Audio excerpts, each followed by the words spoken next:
Yeah, yeah. Even like at the home, at my house, we hardly ever talked about religion, So,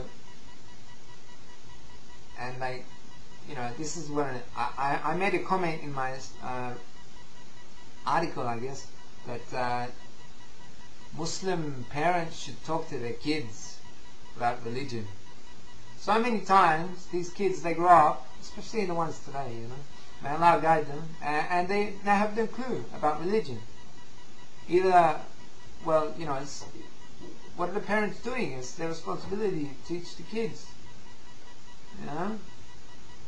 So you've got to get them while they're young. Even if you don't, you miss the chance while they're young. You have to try, You can't just leave them. Yeah, I mean, like I had questions about everything, like universal life and what do you call it? I mean, sometimes I might ask my parents, they wouldn't give me any answers, and I made another comment here that again with the answers, Muslims out there, especially those born into Muslim families, you guys are so lucky. You guys, you don't even know what you have, man. You don't even know what you have. You got the only religion with all the answers. Do you understand? You understand? Like all the answers. Like, man, you know how oh man, it's like torture to be in a place without answers, Of course, like the really important stuff, like the meaning of life and stuff. Actually, I didn't mention it there, but one time I asked my dad, I think, what's the meaning of life? You know what he said? He said 42. I'm thinking, what's that? Like 42 years? Wow, what's 42? And it turns out that it's from some movie. What's that movie? Hitchhiker's Guide to the Galaxy. That's it. 42. Apparently the story goes that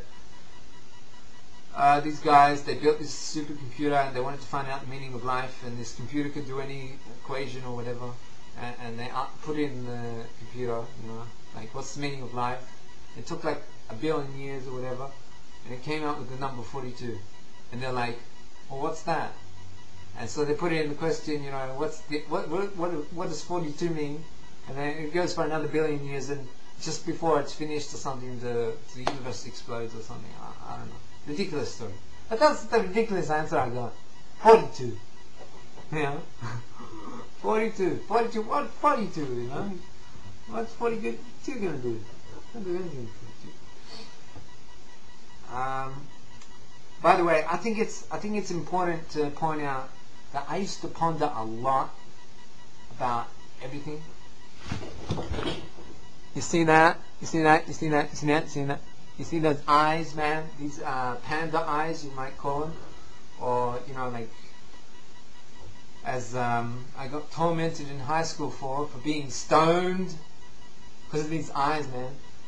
It's because I think it's because I spent a lot of time at night just sitting there thinking about stuff, man. Like, what's this all about? You know how many times I've thought about what happens after you die? So many times. I had no idea. Like, what happens after you die? I just sit there and think, and I'd be like, ooh, what is it? Oh, what is it? Man, it's enough to keep you awake at night. That's basically it. So then I move on to high school. I guess that's my first contact with Islam, really. I mean, I might have seen Arabs on the street or something and heard them speaking Arabic, and to be honest, I got a little scared, because of that ayn, the ayn, it's very harsh. for a non-Arab, you know. It's like people, and also the way they talk, you know. It's like they want to kill each other, but they're just having a conversation, you know. Arabs, I mean, funny man. I love Arabs, you know. They're really good. Thank God for Arabs, huh? But we're all equal, you know. Just so you know, and the only difference between us is taqwa, consciousness or fear of Allah. Yeah. Okay. Yeah. In year 7, you know what I thought the point of life was? I thought it was to be cool. That was my meaning of life at that time, to be cool. Alhamdulillah, all praise to Allah, I failed at that, man. I failed. You know, like, I didn't break into the popular kids, and to be honest, I wasn't even trying. But still, I wanted to be cool. And, you know, like, what you think the meaning of life is, it's going to affect how you feel, you know? And, you know, how you act as well. And so what happened is, in year 7, I didn't know much, but there's this Indonesian guy, man. May Allah reward him, because I owe practically everything to him, you know. And you know, he's Muslim. I didn't know it. And there's this other Aussie guy. May Allah reward him as well, because you know, both the efforts they did a lot, mashallah. And this Aussie guy, he accepted Islam in year 7. Year 7, you know. Make dua for this brother, because he is so, you know, year 7, man. Year 7. Allahu Akbar. Like, that's the time when you're thinking about, you know, PlayStations and bicycles and, I don't know, skateboards and something like this.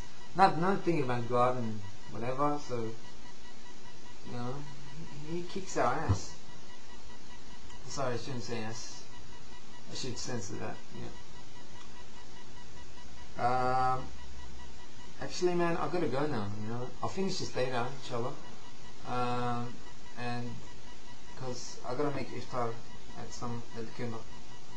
Okay, so inshallah, I'll finish this and yeah, I'll finish today. Inshallah. Assalamu alaikum.